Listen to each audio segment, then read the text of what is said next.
My dear lovely viewers, প্রতিদিন ইংরেজিতে লিখে পড়ব 23-এ আপনাকে স্বাগত। হিয়ার উই সি, এখানে বড় একটি বাংলা বাক্য আছে। বাক্যটি আমরা ইংরেজিতে লিখব। তার আগে একটু পড়ে নেওয়া যাক। আমাদের দেশের মুদি দোকানগুলি সরকার কর্তৃক জারিকৃত নির্দিষ্ট দামে গ্রাহকদের কাছে ভোজ্য তেল বিক্রি করতে প্রতিশ্রুতিবদ্ধ নয়, বা আমরা বলতে পারি আগ্রহী নয়। যাই হোক, আমরা শুরু করতে পারি। সাধারণত ইংরেজিতে কোনো বাক্য লেখার সময় আমরা সাবজেক্টকে খুঁজে বের করার চেষ্টা করি, ভার্ব এবং অবজেক্ট বা আরও যেই গ্রামাটিক্যাল ফাংশনাল স্ট্রাকচার আছে সেগুলোকে খুঁজে বের করি। এই বাক্যের সাবজেক্টটি মূলত মুদির দোকানগুলি, ওকে, কারণ তারাই মূলত প্রতিশ্রুতিবদ্ধ নয়। ওকে, আরও যে ব্যাপারগুলো আছে এই ব্যাপারগুলো অন্যান্য যে গ্রামাটিক্যাল ফাংশনাল স্ট্রাকচার আছে সেগুলো সাহায্য করব। আমি প্রথমত একটু তড়িৎ গতিতে লিখব, এরপরে আপনাদের ইন ডিটেলসে আবার বলে দেব। ওকে, আমরা শুরু করতে পারি। প্রথমত মুদির দোকানগুলি আমাদের দেশের, এই অংশটা লিখে ফেলতে পারি। ওকে, নির্দিষ্ট অর্থে দ্য আর্টিকেল, মুদির দোকান বোঝাতে আমরা দারুণ একটি ওয়ার্ড ব্যবহার করতে পারি, গ্রোসারিস ইন আওয়ার কান্ট্রি। ওকে, আপনার প্রশ্ন থাকতে পারে কেন আর্টিকেল দা নির্দিষ্ট অর্থে ব্যবহার করলাম, আমি পরবর্তীতে বুঝিয়ে দিচ্ছি। ওকে, এরপরে আমাদের যেহেতু আমরা সাবজেক্ট পেয়ে গিয়েছি, এখন আমাদের কি লিখতে হবে? আমাদের লিখতে হবে ভার্ব, অর্থাৎ যেহেতু সাবজেক্ট প্লুরাল এই জন্য ভার্বটিও প্লুরাল। আর নট নেগেটিভ, অর্থাৎ প্রতিশ্রুতিবদ্ধ নয়। অনেকে বলতে পারেন এইখানে লিখলেন সাবজেক্ট আর এইখানে লিখে ফেললেন, বাকি এত কিছু কোথায় যাবে? এত কিছু আমরা ধীরে ধীরে পাবো। ওকে, সাথেই থাকুন।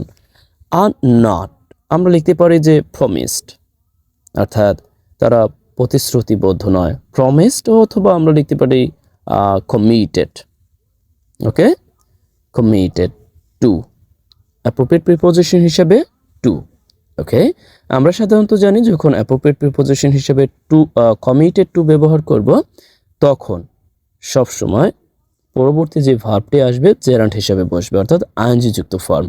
একটা ব্যাপার লক্ষ্য করুন, বলছে যে বিক্রি করতে আগ্রহী নয়, তার মানে এই বিক্রি করাকেই আমরা জেরান্ট হিসেবে লিখব, অর্থাৎ সেলিং। আগ্রহী নয়, কি বিক্রি করতে আগ্রহী নয়? ভোজ্য তেল। বুঝতে পারলেন? আমরা আস্তে আস্তে দেখছি বা আস্তে আস্তে সামনের দিকে যাচ্ছি, পরে বলে দিব। ভোজ্য তেল বলতে আমরা বলি যে ইডিবল, আমরা যেটাকে বুঝি একসাথে, অর্থাৎ খাওয়ার যোগ্য যেই তেল, ইডিবল। টু কাস্টমার্স, অর্থাৎ গ্রাহকদের কাছে। টু কাস্টমার্স, গ্রাহকদের কাছে। বিক্রি করতে প্রতিশ্রুতিবদ্ধ নয়। এখন আমরা এখানে দেখব এই অংশটুকু লিখব, সরকার কর্তৃক জারিকৃত নির্দিষ্ট দামে। এটা কিভাবে লিখতে পারি? আমি একটু লিখে যাচ্ছি প্রথমত, অর্থাৎ কাস্টমারদের কাছে বিক্রি করতে আগ্রহী নয়, বলতে পারি যে ফিক্সড প্রাইস, অর্থাৎ নির্দিষ্ট দামে আমরা এটা বলতে পারি।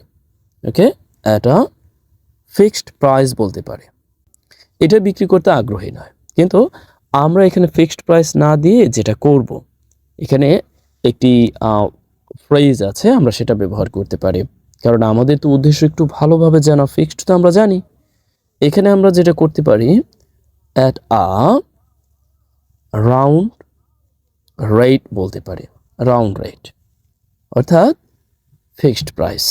ওকে, বা নির্দিষ্ট না দামে বা নির্ধারিত দামে। Have you got? ওকে, এখন বাকি আছে যে সরকার কর্তৃক জারিকৃত, অর্থাৎ এই দামটি সরকার কর্তৃক জারিকৃত, যা আমরা এখন লিখব পাস্ট পার্টিসিপলের সাহায্যে। অর্থাৎ জারিকৃত বলতে আমরা কি বলতে পারি? ইস্যুড, অর্থাৎ সরকার যেটাকে নির্দিষ্ট করেছে, ইস্যুড। এরপর কি? বাই দ্য গভর্নমেন্ট, সরকার কর্তৃক জারিকৃত। আপনাদের অনেকের কাছেই বাক্যটি একটু মানে কঠিন বোধ হতে পারে যে কিভাবে কি করলাম।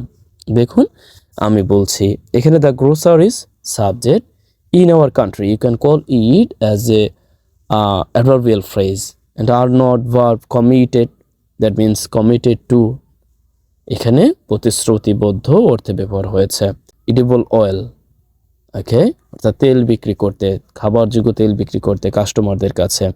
at a round price or round rate আর কি, fixed price, that means at a round rate, অর্থাৎ নির্ধারিত দামে, নির্দিষ্ট দামে। যেই দামটি আবারও জারি করা হয়েছে বা ঘোষণা করা হয়েছে, ইস্যুড বাই দ্য গভর্নমেন্ট। এখানে পার্টিসিপল হিসেবে আমি ইস্যুডকে ব্যবহার করেছি। ওকে, আর এই ইস্যুড মূলত একই রিফার করছে, রাউন্ড রেটকে রিফার করেছে, অর্থাৎ এই যেই দামটা নির্ধারণ করা হয়েছে সরকারের দ্বারা। এরকম একটি বাক্যই আপনাদের জন্য রেখে দিই, আপনারাও করেন, কারণ শুধু শুধু আমি যে বাক্যগুলো করব ব্যাপারটা এরকম নয়। হিয়ার উই সি, এই কাজটি আপনার জন্য। দেখুন, আপনি চাইলেই এই কাজটি করে দিতে পারেন, তবে এখান থেকে আপনি যে ব্যাপারটি শিখবেন তা হলো নির্দিষ্ট দাম, ফিক্সড প্রাইসের পরিবর্তে আপনি এইভাবে রাউন্ড রেট ব্যবহার করবেন। আর আগ্রহী নয় অর্থাৎ কমিটেডের পরিবর্তে আপনি কি দিবেন? ইন্টারেস্ট। Okay, not interested.